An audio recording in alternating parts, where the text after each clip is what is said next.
और जो भी स्टाफ्स हैं जिनका इस स्कूल के संचालन में, इस परिवार के संचालन में महती भूमिका रहता है, उनके प्रति मैं आभार व्यक्त करना चाहता हूँ।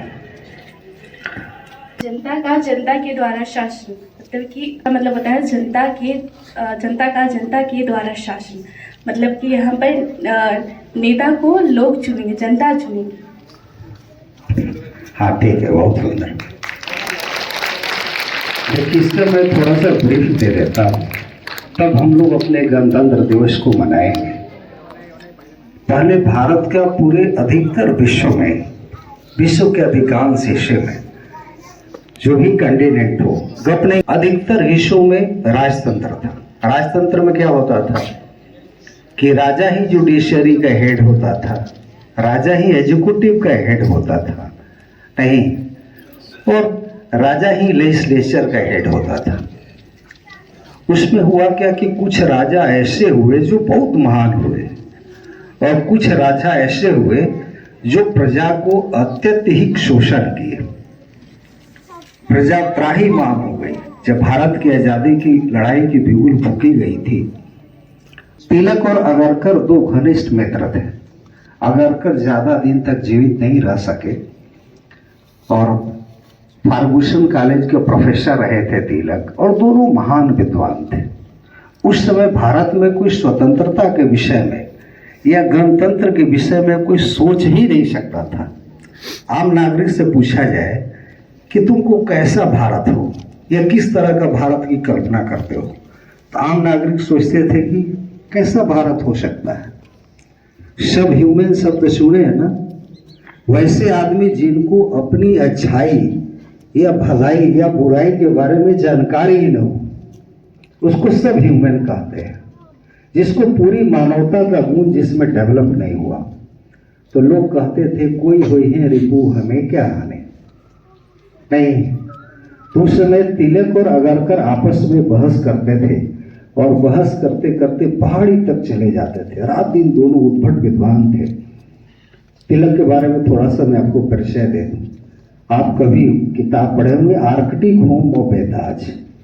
एक किताब तिलक के द्वारा लिखा गया, एक किताब तिलक के द्वारा लिखा गया गीता रहस्य। गीता रहस्य कभी पढ़िएगा, साधारण पाठक उसको नहीं पढ़ पाएगा। गीता रहस्य पढ़िएगा तो लगेगा कि तिलक का कैसा व्यक्तित्व था। कलम उठाया तो तुलसीदास हो।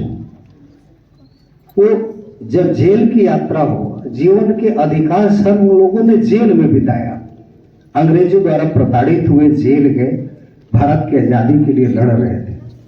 तो कलम उठाते थे तो लगता था मानो तुलसीदास लिख रहे हैं, पाणिनि लिख रहे हैं, और खड़क उठाते तो मानो लगता कि महाराणा प्रताप खड़े।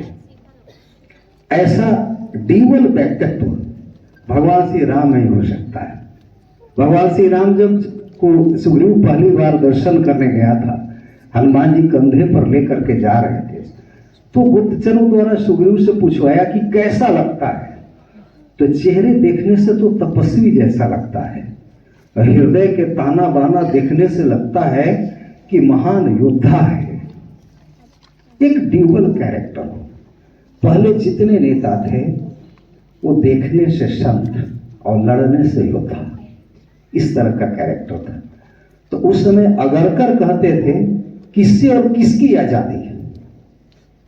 भारत पर जितने भारतीय लोग अत्याचार करते हैं, आज हमारे बीच अभी भी जाति पाति की खाई बची हुई नहीं, ऊंच नीच का भाव बचा हुआ है। तो भारतीयों पर जितना अत्याचार किए, शायद अंग्रेज उतना भारतीयों पर उतना अत्याचार नहीं किए। मुट्ठी भर अंग्रेज आकर के पूरे भारत पर शासन नहीं कर रहे थे, अनलेस अनटिल भारतीय उनको सहयोग नहीं करते। तो तिलक का कहना था उस समय कि सबसे पहले मैं भारत मां को इस गुलामी की बेड़ियों से आजाद मुक्त कराना चाहता हूं। ये हम लोग का अंदरूनी मामला है जिसको हम लोग बाद में निपट लेंगे। अगरकर कहते थे पहले समाज अगर सुदृढ़ नहीं हो, समाज अगर अच्छा नहीं बने, तब तक आजादी की परिकल्पना कोरी है। नहीं, तो मैं भी बोल रहा था आपको डेमोक्रेसी पर, कि डेमोक्रेसी में होता क्या है कि प्रजा ही सेलेक्ट करता है अपने रूलर को।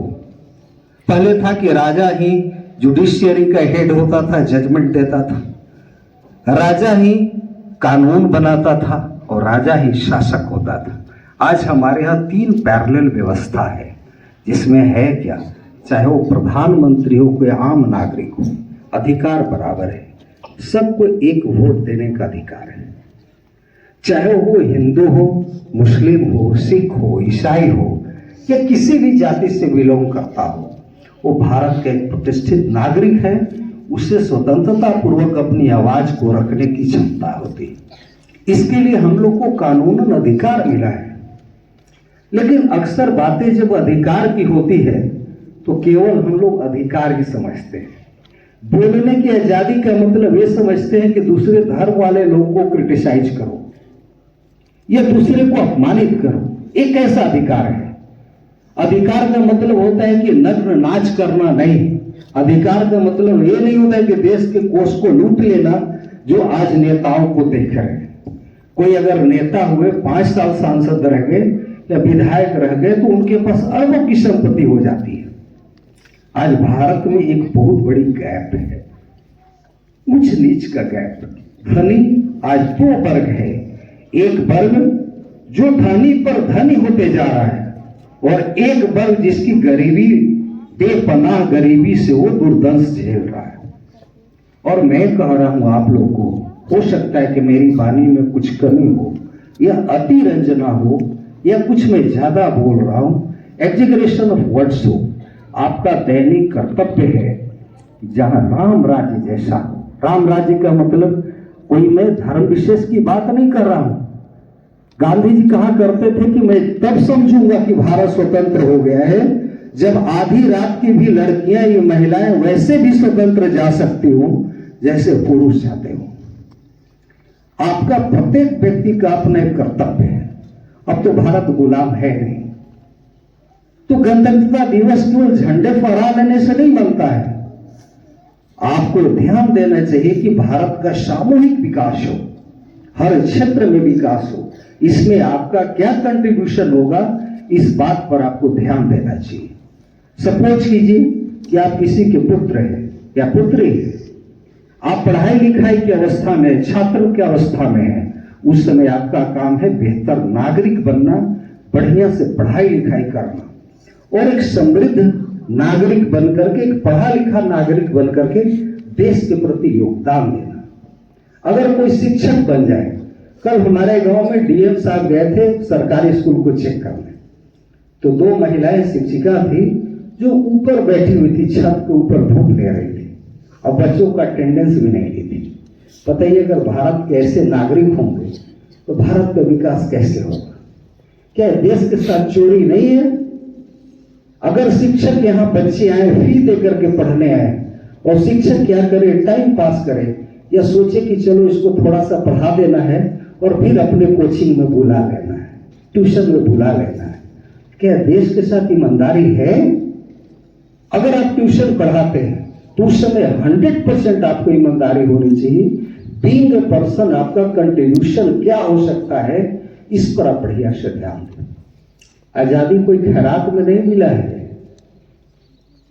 ऐसा नहीं कि बहुत आसानी से मिल गया है। एक समय था नीलों की खेती, आप देखे होंगे, या जो आप लोग पढ़ेंगे, इतिहास इसलिए नहीं पढ़िएगा कि 10th क्लास पास कर जाने के लिए। इतिहास अगर 10th का स्टूडेंट है तो आप रिसर्च स्कॉलर की तरह पढ़िए, समाज शास्त्र को रिसर्च स्कॉलर की तरह पढ़िए और कल्पना करके देखिए कि पहले कैसा भारत हो। अकाल पड़ता था तो करोड़ों लोग मर जाते थे, प्लेग हुआ तो करोड़ों लोग, आधी जनसंख्या मर गई।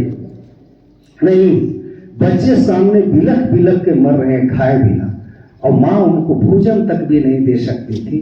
वो भारत की थी दुर्दशा। और आज समृद्ध भारत में अगर लोग नग्न नाच करें, इसको कहते हैं कि निर्लय धनी होना।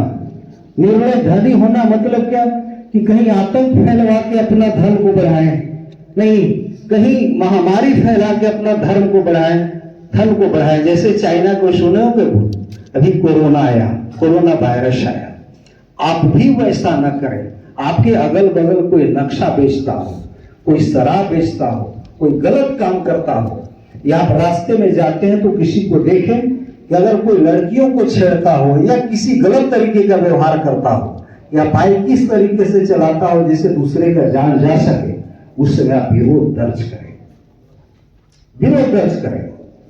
ये नहीं है भगवान राम की पूजा क्यों करते हैं आप लोग? क्योंकि बुराई के विरुद्ध लड़े। कृष्ण की पूजा क्यों करते हैं? मोहम्मद पैगंबर की पूजा क्यों करते हैं?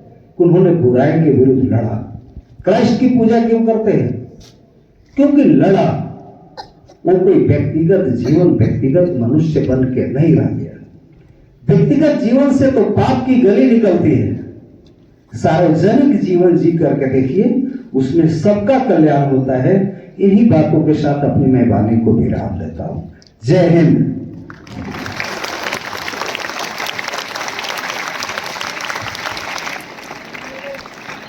बहुत बहुत धन्यवाद।